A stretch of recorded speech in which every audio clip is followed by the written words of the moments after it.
went back to doing top 10 Tuesdays and top 5 Wednesdays. I'm going to combine them this week because the themes are literally like the same.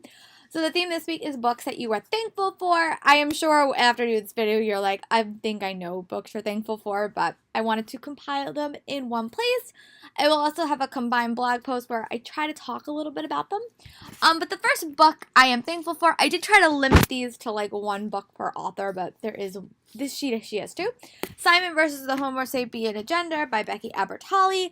When I first read this book, I simply adored it. It was such a fun read, and I really love how Becky Albertalli really captures what I think is a true high school experience, and I really love the character of Simon and his journey to self-discovery in this, and I felt like the story was super realistic, and I was really impressed by it.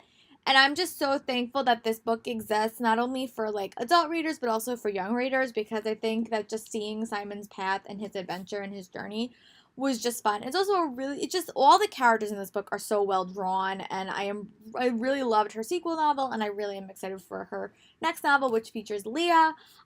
It was just such a fun ride, and if you have not read this book, I highly recommend you read it before the book comes out.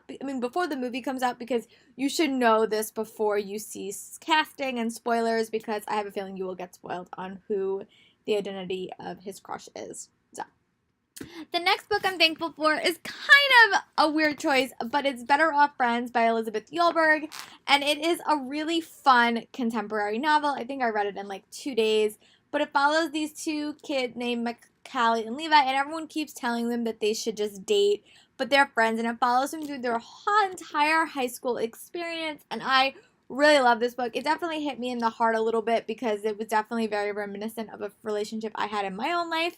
My relationship ended a little bit differently than it did in this book, but it was nice to go back and feel those feelings, and I just really, really enjoyed the novel, and it was just a perfect book to go back to what it was like to be in high school, and I so felt for both these characters because I was in situations like this, and it was just such a fun read. If you're looking for a fun read that you can get through really, really fast, I highly recommend this, but I was thankful for these characters for representing a boy-girl relationship throughout most of their college, throughout where they just were friends, and I really, really enjoyed that. So, the next book, I think I've talked about this book so much, is Lola and the Boy Next Door by Stephanie Perkins. I think this book is definitely my favorite in this series. I simply adore Lola, and I love Cricket. I love their relationship. This is one of the books that I could definitely re-listen to on repeat because I just love Lola so much, and I love how Lola is just so out there and so sometimes weird and odd, but that it just works for her, and I love how confident she is, but I also love how that confidence and her oddness really can put up walls that you can see she's trying to break down. But the highlight of the story is definitely Lola and Cricket's relationship, and I love this book so much. So, and I got to meet Stephanie Perkins recently, and I just was so excited to meet her. I really hope her next book goes back to the contemporary realm because I really, really love her contemporary novels. The next book is it's a book by Marissa Meyer, and it's The Cinder. It's the start of the Lunar Chronicle series. And I really, really love this entire series. It probably remains one of my top 5 fantasy series of all time. It was so well done, and I really loved not only the female leads in the story, because I think that they're very, very strong characters, but also how the female leads interact with each other, which again I thought was so, so well done, and I was really, really happy about that.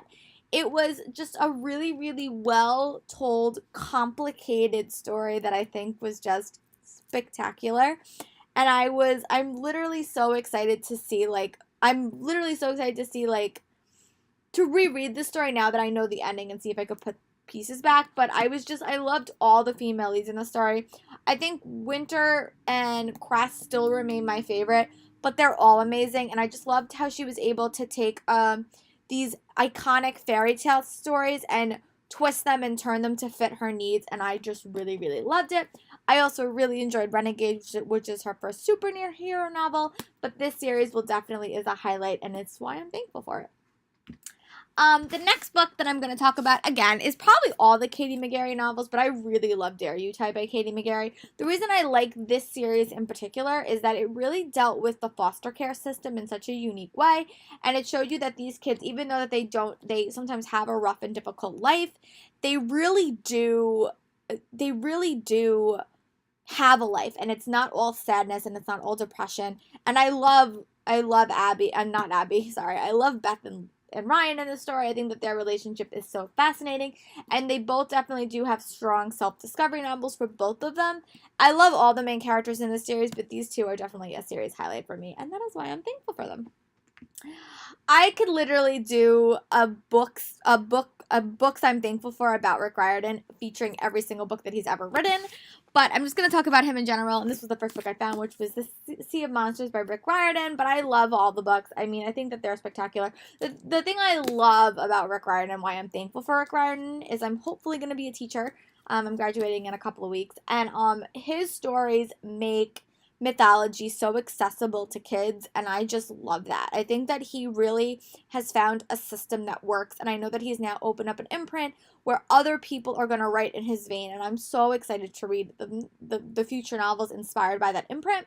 But it's just such a he has a really, really specific formula that I think works, that where he tells these fascinating, compelling, gripping stories, but also he throws in some mythology which you would not expect, and I love them so much, and I just am so happy that he is there for this for students and giving them not only fun stories, but stories that are also educational.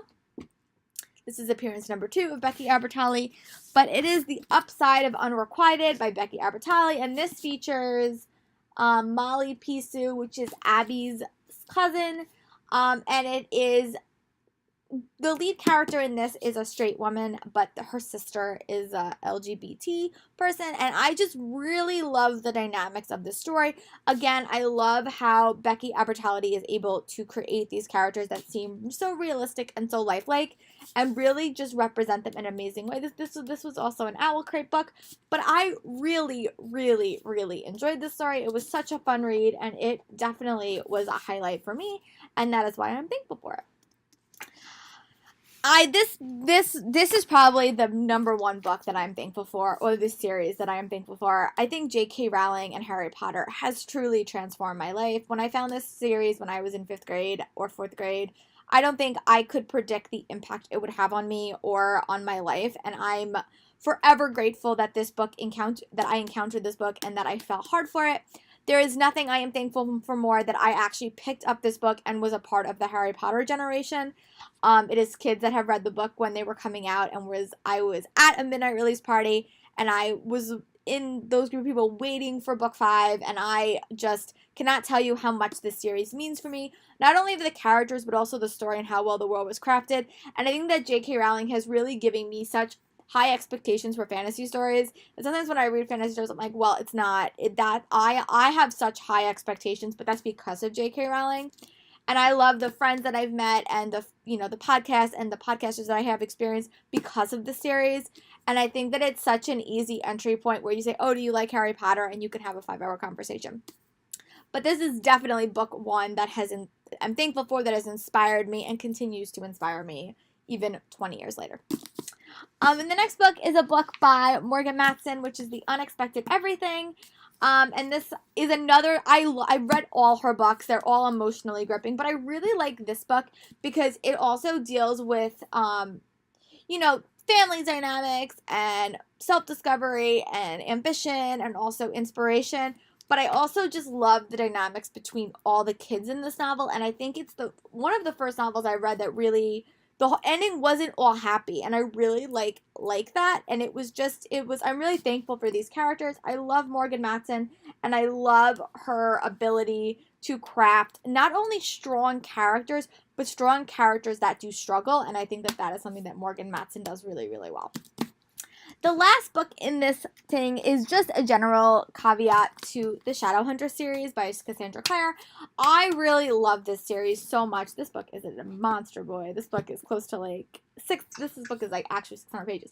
But I love this series so much. I really have enjoyed the Shadowhunter Academy. I mean, the Mortal Instruments series and the Infernal Devices series. I still stand by my statement that the Infernal Devices series has one of the best love triangles in the history that I have ever read.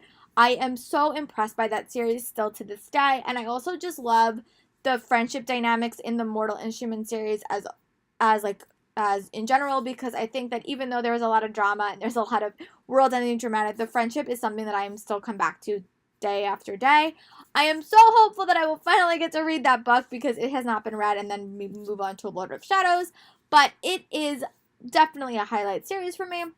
These are just some of the series that I am thankful for. I am sure that I can give you so many more, but I just wanted to do this really, really quick because I have not done top 10 Tuesdays or top 5 Wednesdays in a bit of about a month because of grad school and stuff like that.